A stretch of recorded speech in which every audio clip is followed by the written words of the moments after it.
Alrighty guys, we're back for some domain aggro, and this is a Dominaria United Standard brew. We're going to go over the deck, then hop right into some ranked, but first things first, for anyone who may not know, I'm Redcat and I play aggro decks and any decks with red in them as well, so I hope that sounds fun to you guys.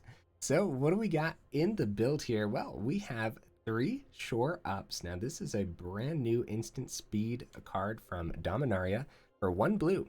Target creature you control gets +1/+1 and gains hexproof until end of turn. Untap it. Nice. This card is going to be sweet. It's going to be great against other aggro builds. It's going to be amazing against control and mid-range as well. I love this card. I'm going to squeeze it in when I can. Got 4 Hammerhands. I finally get to showcase a deck with this in it. So it is a 1-mana aura enchant creature. When Hammerhand enters the battlefield, target creature can't block this turn. That is huge. Enchanted creature gets +1/+1 and has haste. Very, very powerful card. We have 4 Kumano faces Kakkazan because, yeah, it's Kumano. Very powerful. We have a single Battlewing Mystic here. Now, this is a 2-mana, 2/1 with flying, and it also has a kicker cost of red. So when it enters the battlefield, if it was kicked, you discard your hand and draw 2 cards. So in a later game, especially if you ran down all of your other cards on the board, this could help you restock your hand. But also just having a little bit of evasion in the air is actually pretty good too. It's not terrible to go turn 1 Kumano, turn 2 Battlewing Mystic, and then have a 3/2 flying in the air. That's not that bad, is it? So we'll see how it actually does though. We have 4 Radha's Firebrand, 2-mana, 3/1. When it attacks, target creature defending player controls with power less than Radha's Firebrand's power can't block this turn. Yeah. Very cool, very powerful card. Opponents are going to want to remove it immediately. The concept of having a Hammerhand and Radha in the same deck is just terrifying, dude. Like there is so many ways to stop your opponent from chump blocking and such that it's going to be insane. We have 4 Nishoba Brawlers. So this is a 2-mana with trample and a domain ability down here where its power is equal to the number of basic land types among lands you control, which is not going to be that hard to just have this become a 4/3 with trample for 2 mana. Seriously, it's not going to be that difficult, so very cool card. Got 4 Yavimaya Iconoclasts. So this is a 2-mana 3/2 with trample. Nice, everything there's good already, but then it also has a kicker cost here for a red mana. When the Iconoclast enters the battlefield, if it was kicked, it gets +1/+1 and gains haste until the end of turn. So you could also think of this as a 3-mana hasty creature. And there's going to be a lot of moments where you actually kick this out there too, so very nice. We have 4 Reckless Stormseekers because it is a very aggressive card and exactly what you want to have with 3 mana. Being able to give haste to your other creatures too is going to go a super long way. We got 4 Llanowar Greenwidows, so this is a 3-mana 4/3 reach trample. Those are some good stats, guys. Now, unfortunately, it is in reach of like a lightning strike and such, so we'll see though, but the domain cost makes up for this here. So for 8 mana, 7 and a green, return Greenwidow from your graveyard to the battlefield tapped. It gains, if this permanent would leave the battlefield, exile it instead of putting it anywhere else. This ability costs 1 less to cast for each basic land type among lands you control. So if you have 4 basic types, this only costs 4 mana to bring it back from the grave, which, as we know, as aggro players, that could go a long way. Being able to cast stuff out of your grave is huge, and if you have all 5 different basic land types, which is possible in this build for sure, then it's only 3 mana. Yeah, I love this card. It looks sweet, and the trample is going to be just amazing here because there are so many ways, like even just Shore Up can buff, the Hammerhand can buff, the Counter Off Kumano can buff, the Reckless Stormseeker, and of course when this flips to Storm Charged Slasher, it's +2/+0 trample and haste, so you don't need like the extra trample if this is flipped into the Storm Charged, but we actually don't get to see Storm Charged as much as you would think, so. And we have a couple Weatherseed Treaties here. So a 3-mana saga with Read Ahead. And of course, Read Ahead is the new ability for sagas. Choose a chapter and start with that many lore counters. Add 1 after your draw step. Skipped chapters don't trigger. Sacrifice after 3. So the first chapter here, search your library for a basic land card, put it onto the battlefield tapped, then shuffle. Sweet.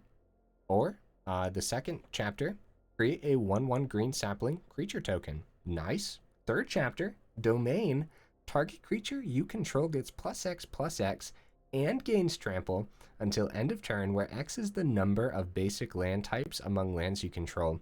So imagine plugging that into a Radha. Yeah, that seems pretty cool, right? Only 2 of them though, you don't want too many, I would expect.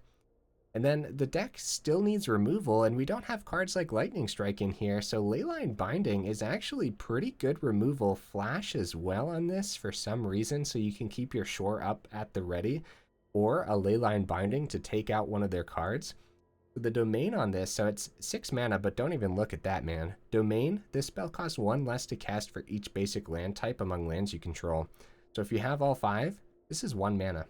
It's insane. And I'm telling you, it's going to be so easy to make this cost 2 mana. So easy. So when Leyline Binding enters the battlefield, exile target non-land permanent and opponent controls until Leyline Binding leaves the battlefield. So I think that's going to go a lot further than something like a Lightning Strike possibly could. So some honorable mentions over here. We have Slip Out the Back because it's decent. I think Shore Up is going to be better, especially since it untaps the creature too. So against other aggro decks and stuff like that, or locked down board states, yeah, Shore Up's just probably going to be better.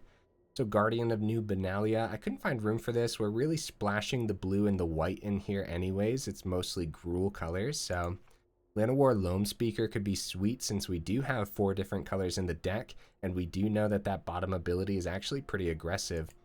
Since we're rocking Naya colors already, Fleetfoot Dancer could have been sick on the top end, but honestly, if you're going to have something on the top end, you're going to want to consider Hal and Al anyways, which for some reason I forgot to put in the honorable mentions, but Hal and Al is terrific, and you could easily drop a couple Green Widows and go up a couple Hal and Als if you wanted to, but overall, I wanted to keep things nice and cheap. We're looking at Leyline as a 3-drop or a 2-drop, and sometimes even a 1-drop, so don't look at the curve as though this was on the top of it, you know? And then, of course, Proving Ground 2, I guess it's just something to note since it has green and red in it, and it could have that swamp. We don't have anything that needs swamp, so I opted for some of the other triomes here, like the 2 Xander's Lounge. Then we have 3 Spara's Headquarters, where this is green, white, and blue. All 3 of those are in the deck. And then, of course, 4 Jetmir's Garden, green, white, and red. All 3 of those are in the deck. And then the Xander's Lounge, while we have red and blue, we don't have the black, but that's okay because that swamp still helps the domain. Then, of course, all 4 Thran Portals, hopefully not dealing too much damage to ourselves here. Yeah, Thran Portal has been proving to be not as good as I initially thought. It's still pretty good, guys. It fixes your mana, but it's been doing a lot of damage to me, and there's been a lot of games where eventually you just can't tap it anymore because you're getting too low, or maybe you're even just sitting at 1 or 2, and the only option you have is tapping a couple Thran Portals. We'll see, though. I think it's going to be a lot better in a deck like this with Domain, so... Now we do have 4 forests, 4 mountains, an island, and a plains. No legendary land this time because everything, a lot of cards in here care about that domain and care about the basic land type. So we'll see how it does, guys. I'm pretty excited to try this one out. Either way, let's go ahead and take it into some ranked and see how we do.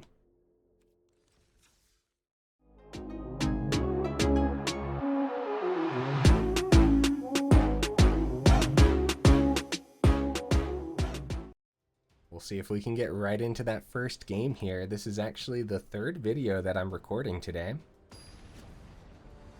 Not bad. What was that? 8 seconds? Yeah, not terrible. As the day goes on, it gets slower and slower. Just like, I can't confirm that that's the case, but just something I've noticed. Because the first video I record, we get in like 2 seconds, like right away. Second video, maybe like 5 seconds, and then usually if I record 3 videos in one day, usually it'll be closer to the 10-second mark. So I don't know if that's just how it is, or if it's just a complete coincidence. Honestly, it's probably a coincidence, so. Yeah, Radha here is pretty good. Oh, Brawler's really good too. Yeah, Brawler's better than Radha because it comes down as a 3/4 trample, which gets over a lightning strike. But then also, we have the Spara's headquarters, which is going to buff it even further. Leyline. Nice. Get that buff. That's a 5/4 trample, guys. I have the Radha here, but it doesn't have haste. Oh, I forgot to go over the domain ability on Radha. Oopsie daisies. So the death touch on this, they probably trade it, but they don't know what's in our hand. I'm swinging. I'm doing it. I'm crazy. We lose the Brawler. We still get the 5 damage through total, and then we still get to drop the Radha, which is going to prevent them from blocking for a couple turns. Is it really aggressive? Yes, but they do have white in here, so removal is 100% possible. Leyline costs 2 now. Yeah, dude. Oh, man. We have a disgusting setup over here. Yeah, we forgot to go over the domain on the Firebrand. So, domain for 6, Radha Firebrand gets +2/+2 until end of turn. Its ability costs 1 less to activate. For each basic land type among lands you control, activate only once each turn. So, yeah, it's pretty good. We can just Leyline. We just Leyline, don't we? Can actually just play this so that way we can get another 2-drop down too, like the Iconoclast. And even though it doesn't have haste, I'm still gonna play it out because I doubt they're gonna have a board wipe. So Leyline's pretty that's pretty brutal, man, because they don't get the ability on that. So this is elves, by the way. This looks like 3-color elves. So the Iconoclast has trample too. So next turn we can go Kumano and then Stormseeker, or we can just buff the Firebrand because we have all 5 of the domain. So this only cost 1. Oh, nice. Very cool. Very, very cool. So they got some great blockers down. We only can buff this once. So that's insane, actually, guys. That's really cool. The fact that this is a 6/4 and Radha can't get through successfully until next turn. I'm gonna go Kumano. We don't have the double red until we get... You can also only activate this once each turn too, so... They're at 5. Easy blocks. Easy blocks. I think we still full swing. Here's why. They can't chump with that now. They take out Firebrand. They're forced to block one of these. If they take the 4, we have the Stormseeker still too. So yeah, it's still a swing. Okay, they found a better way to block there, but we did get rid of all of their cards, so that's good news. Another Brazen Upstart. This looks sick, guys. This looks pretty sick. So, unfortunately, they still are able to block successfully here. Do we still full swing? Easy trade. Pretty rough. I'm gonna give it to Kumano. Since we're gonna get another Kumano, they probably chump, but if they trade here, then the Stormseeker doesn't trade. So it's kind of like an uphill battle for the opponent this whole time.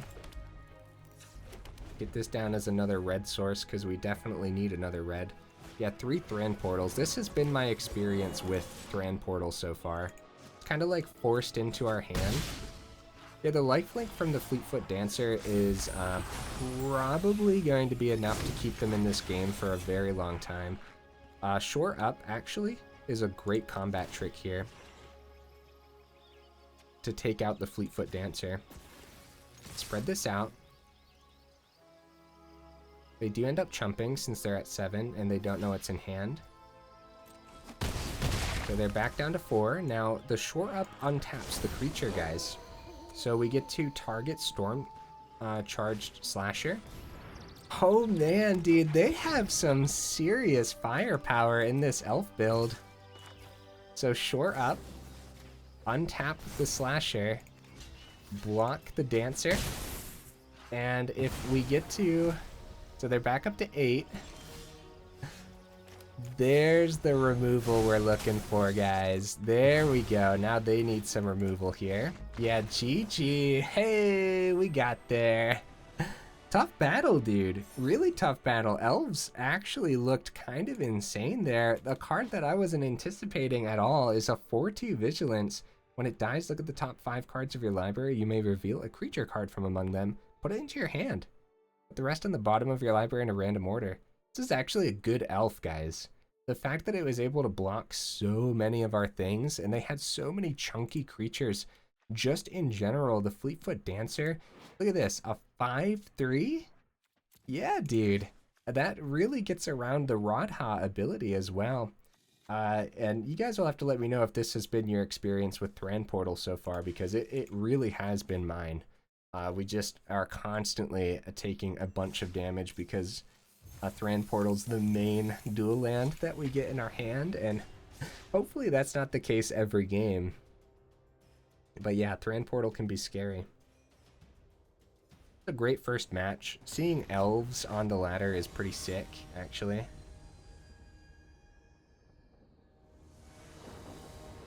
Alright, opponent, what you bringing to the table, buddy? Okay, we got some basic lands, but everything's good here. Everything's good to go. We're going to start with the forest, because I don't think we start with Radha, but we might. But yeah, I guess anything we play is probably going to die, but a Brawler doesn't get eaten by a Play with Fire, so we're going to start with Brawler, and if they want to, on their turn, Lightning Strike it, then they can. Might be Gruul. We have a turn 3 Stormseeker. Going first here is pretty good for us. Pretty good, so we're going to go Plains. We're going to full swing over just buffing the Brawler. They're going to take the 6. Wow. Alright. We have a ton of mana here. We got some werewolves. Ovalar is pretty good. Gets to draw them a card. Kumano's amazing. Here's what I'm going to do. Actually, I'm going to go Firebrand. Buff the Firebrand and make it so that way the Tovolar can't block. Yeah, that puts him down to 3. This brings him down to 2, and that's a GG, guys. Holy cow. You can see reasons why playing Gruul would work so well, right? But then, of course, Brawler having the trample being a 3/3 is because we also had the Plains on the board too, and so that's a reason to play the Domain, of course. The Brawler is just really powerful. What I really liked too was actually, I believe all 4 colors came into play in that first game, where we were able to use the shore up as that sick combat trick to take out the elf. Like that first game really showcased the deck beautifully. Both games were very nice.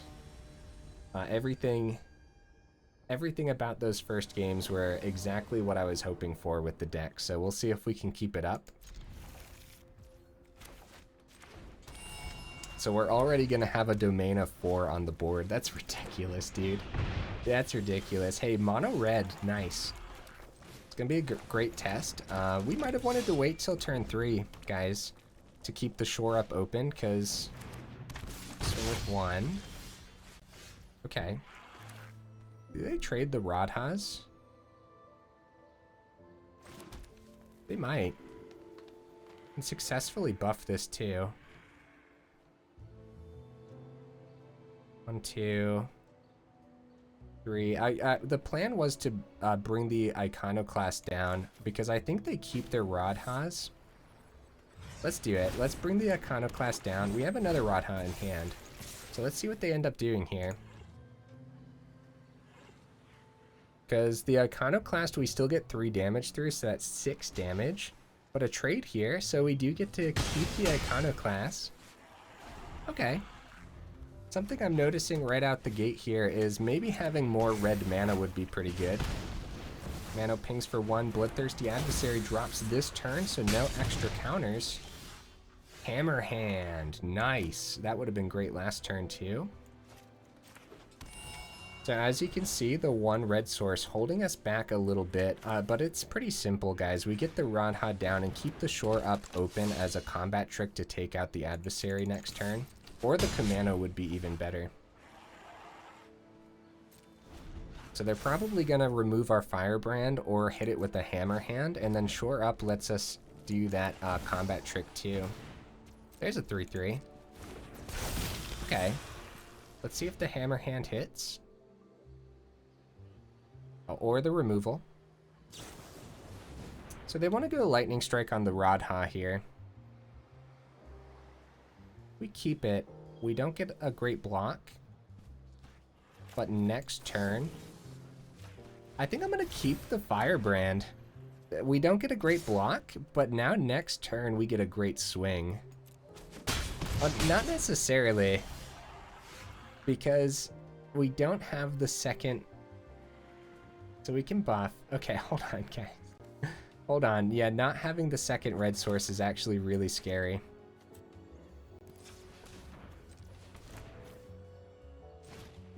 Not having the second red source is very, very scary. Next turn we could easily die if we get a little bit excited here.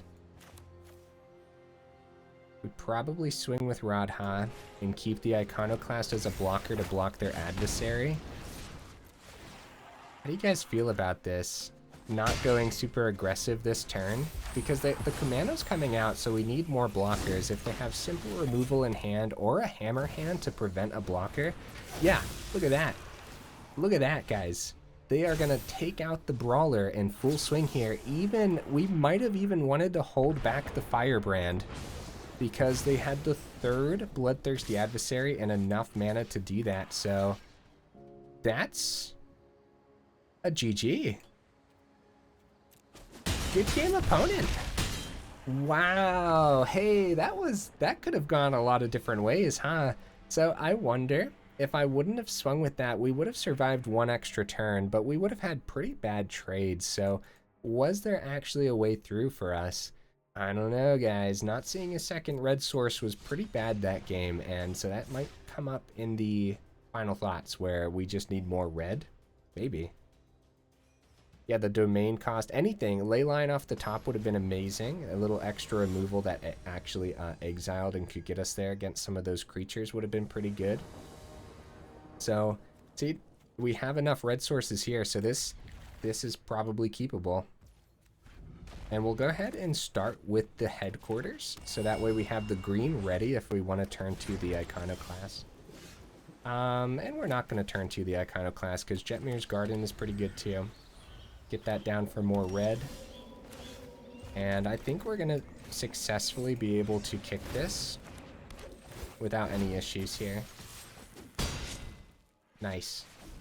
So this might be Grixis control.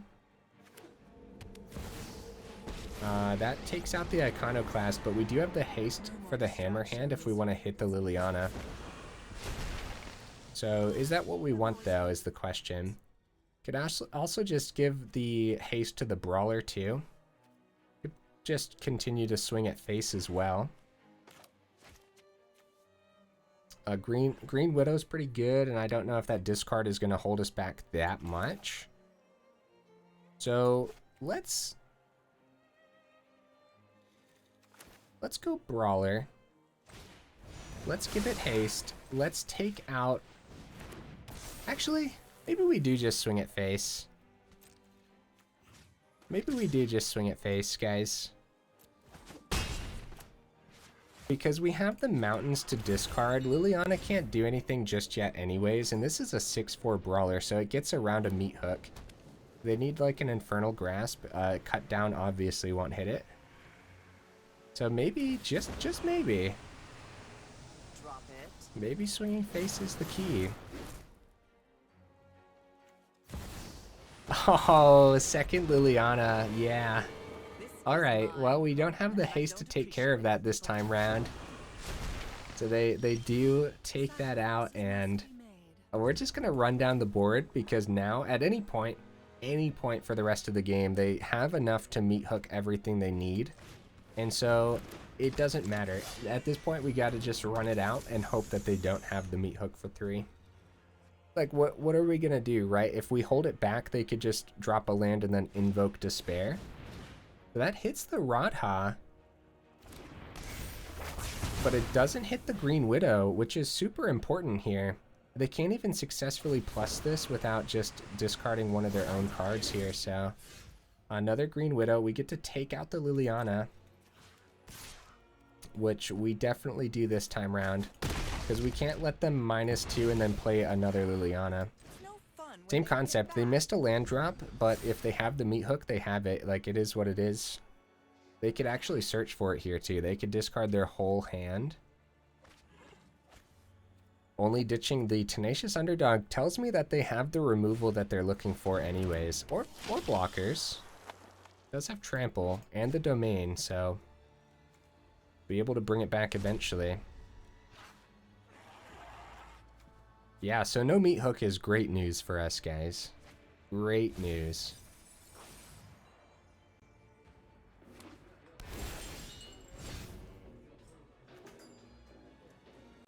Okay, Leyline is terrific. That is terrific, guys. So I think we hit the Elder Dragon War. We get to bring the Llanowar Greenwidow back.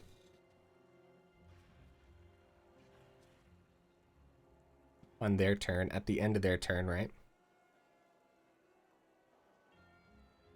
Exile it instead of putting it anywhere else. This ability costs 1 less to activate. So it doesn't say anything about activate only as a sorcery. So what do you guys think? Leyline on the Elder Dragon War? It might be a little risky, honestly. Because what that means is they could... Okay... drop something that's worth a removal. See what they actually get from this. Deals 3 damage. Okay. Very nice. Very nice, opponent. You get to bring one of the Widows back, but that's not going to be enough here. Shore Up does get us around that.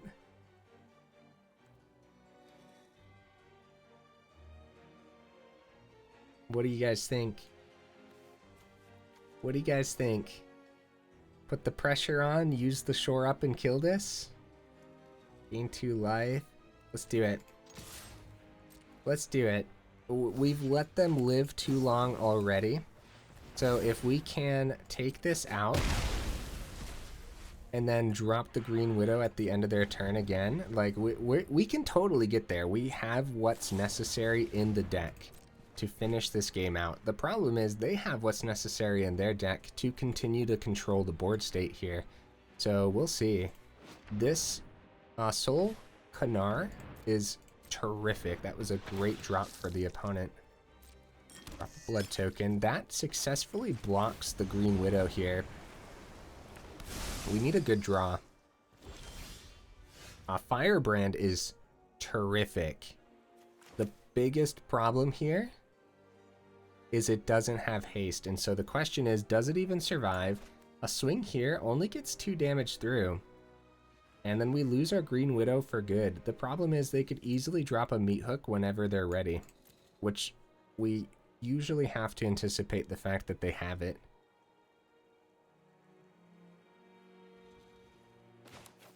I think we get Radha down and hold back, guys. It's a shame. It's a shame. But we just have to hope that they don't have meat hook. Because... so they could even just kill the Radha with the Harvester next turn, but at least we keep the Green Widow. Oh, Cut Down could be in the opponent's hand as well. Maybe not. Okay, so if a cut down activates and I activate the Firebrand's ability, does the cut down fizzle out because its power is now greater? I think so. I haven't been able to test that yet. Oh man, the opponent has terrific blockers, guys. Oh, buddy. Okay, they pass, so no Harvester this time. Green Widow's amazing. We just don't have that haste right now. All right, at this point, guys, at this point, we're gonna make it so that the Harvester can't block. Yeah, it was a cut down. Oh man, oh no. Oh no, guys. Yeah, they were just waiting for that to happen. So maybe if I swung, no. Yeah, either way, if I activated the ability, they were able to stack the cut down on top. So we would have had to keep that back as a way to respond to the cut down indefinitely, which means the Harvester would have been able to block there. So this looks like the meat hook is finally hitting the board. No, a second Soul Canar. Oh no, guys. Oh, how are we gonna get there? How are we gonna get that damage through? Another Leyline. Oh, that would have been so good. Oh man, there's no good ways to swing, guys. There's no good ways. Send help. Another Leyline Binding off the top would be amazing. Get rid of that Midnight Sky and then you're good to go. If we buff the Green Widow, it's an easy block for the opponent. Easy block, so we can't swing. This is unfortunate, but we have been getting lucky not drawing any lands. So that's good news at least. The bad news here is they're going to gain more off the Soul Canar. Another Harvester means that they can kill anything they want on my board with the first Harvester. They take out the Stormseeker, and this one is gonna be the opponent's, guys. I can't imagine a top deck that could possibly get around this. Opponent, I appreciate the fact that you were able to get there without a meat hook. Can we talk about that for a second? Props to the opponent. Meat hook is usually what happens and usually how a deck like this ends up winning. And so, major props to the opponent. We'll drop the good game as all they got to do is swing in the air. And we'll drop my favorite emote as well. So we'll block the 4/4. Yeah, it has reach. The Green Widow has reach too. We had to remember that for the 4/4 as well. So they did have to end up swinging on the ground too, but 50% total win rate so far, and right now it feels pretty good. I think the biggest issue is the opponent's decks are very powerful. Look at that. That was a mid-range build that just completely dominated. There was a point in the match of no return where it was gonna almost be impossible to get that last little bit of damage through, so good hand. Not a bad one at all. We actually do have a turn 2 here as well. And we could actually drop... I think we dropped this on red. But we could drop it... Yeah, I think we drop it on red since one of the big issues of the deck is not having enough red sources.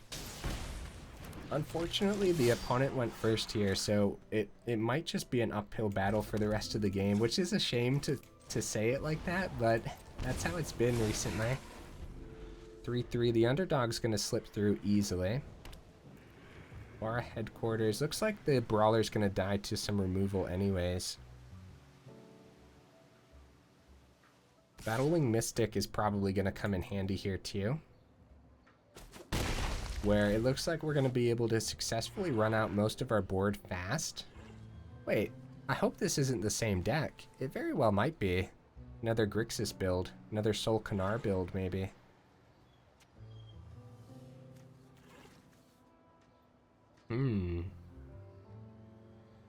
Opponent's thinking. Probably like, okay, it's the same deck. Really? This isn't the same opponent though, right?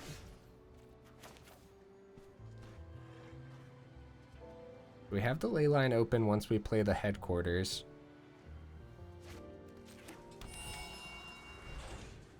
such an easy block for the opponent that it makes me think about just getting the ley line down now. But we know that the ley line needs to hit the Solkanar later on. So I'm going to swing. I realize it's an okay trade for them, but they don't know what's in hand. Okay, so they get the trade anyways, and we're not going to protect it with the binding. Well, very well. I will protect it with the binding.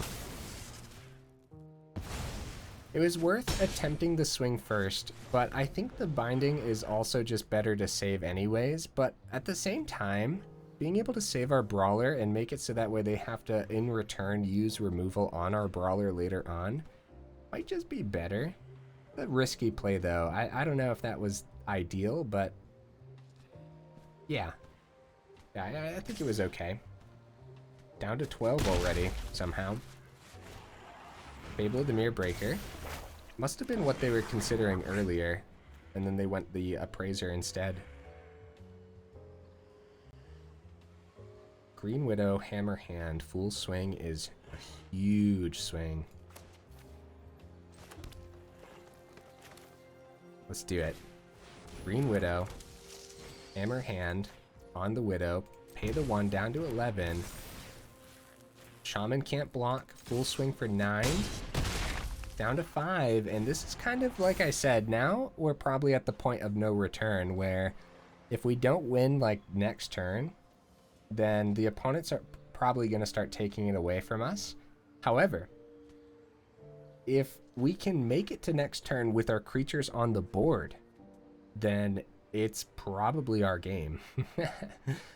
Because we have the Iconoclast coming down kicked, which also has haste and trample when you kick it. So, and the opponent's only at 5, so they really, really need something here. And a meat hook for...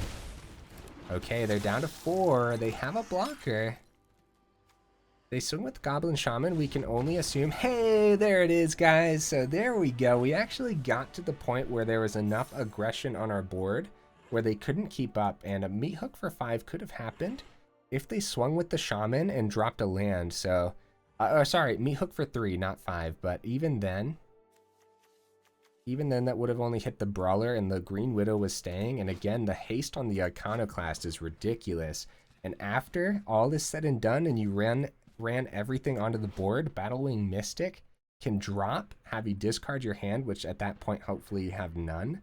Then you draw 2 cards. Yeah, that sounds pretty cool, huh?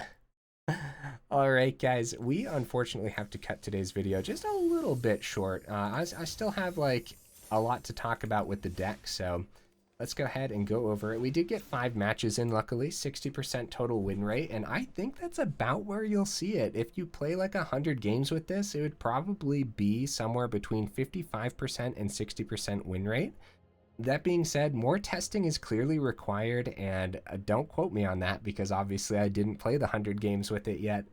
There's a lot to go over here. Brawler is really, really cool and really good too, and it's so easy to get nice and juicy with all these triomes here. Radha's Firebrand is sick. It's too bad it doesn't have haste on its own, but with cards like Hammerhand and Reckless Stormseeker able to give our creatures haste, cards like Radha become way more powerful.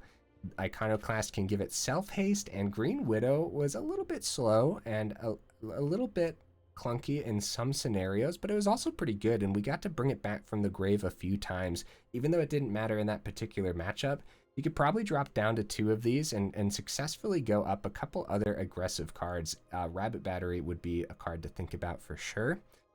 Owl and Owl is definitely something to consider for this build. While it didn't look like we were getting a lot of mana often, we only have 23 total lands here. Howland Owl is just so powerful that 1 or 2 on the top end is worth it. And again, Leyline, as you saw, was usually 2 mana, but we were able to get it down to 1 mana too. So when you're thinking about the mana curve, you want to think about Leyline Binding costing between 3 and 1, which is kind of insane. One of the best removal pieces. And I still think you want to opt for this over a Lightning Strike because of all the mono black running the Sheoldred and all those other amazing cards that just doesn't, like Lightning Strike doesn't get there, guys. It does not beat a lot of those chunky creatures. There's a lot of chunky creatures, a lot of 4/5s, a lot of 5/5s. Leyline Binding hits it all, and it can clean up planeswalkers too. If you're running a domain aggro, then this is great. I think I'd go up to 4 of them, honestly. Battlewing Mystic isn't like necessary, but it was pretty cool. And when we saw it, it seemed like it would be a pretty decent option. Like in that last game, we had so much power, and then we were going to be able to reestablish a hand as well as get a nice little evasion creature onto the board. So yeah, I liked this one, guys. I liked it a lot. I think Stormseeker surprisingly was a little slow for the build, but I think that just happened to be these particular games that we were in against. I think what made Stormseeker seem slow was just the way that our hands were in those particular moments and the opponent's board states as well. Other than that, I think it's still going to be terrific here. So yeah, what I would do is drop 2 Green Widows and try to find something more aggressive, and maybe add a Leyline and add a single Hallandale, go down to 2 Green Widows, Hallandale, go up a 4th Leyline. Maybe. That's something to consider for sure. The mana base wasn't actually too slow, was it? The fact that we had all these triomes here, they were actually just good. Like, we liked seeing them. So even though they come out tapped, seemed solid. Thran Portal didn't hurt us too bad. It's still a tough card though sometimes. It really is, especially after those first couple turns when it comes down tapped. That can actually be way slower than just playing these out early and such. So something to think about, I suppose. Anything else to go over with the deck, guys? Yeah, Hammerhand and Radha, it's no wonder most people are playing that version of mono red, so it's very powerful together. Kumano's amazing. We have so many good 2-drops to lead into after the Kumano on turn 1 that is just insane. We didn't get to see the Weatherseed Treaty, which I think is actually pretty good. Helps us get more basics onto the board, a little extra ramp. Like, for example, being able to grab that extra red source that we really desperately needed in some of those games would have really come in handy here. But then we get that creature, which we can chump block if we're up against other aggro, or use that creature if we're up against control to swing on in. The domain here, how easy would it have been to just give something +4/+4 and trample? Really easy, right? Give that to a Radha. Yeah, that's a play, man. So I honestly think it would have been easy to just give something +5/+5 too, because there were definitely moments where we had all 5 of the domain colors out there. So I don't know, guys. I think there might be something here. There really might be. So let me know in the comments what you would add or take out. And if you think that there is something here with domain aggro, I definitely am going to return to this particular build in the future. It was a fun one. As far as aggro builds go, I don't think I've seen anyone run a domain aggro just yet. So it's a little bit unique, I suppose. Maybe. Don't quote me on that either, I suppose. Yeah, either way, if you made it this far into the video, y'all are champions, and I super duper appreciate you, and I will see you in the next video.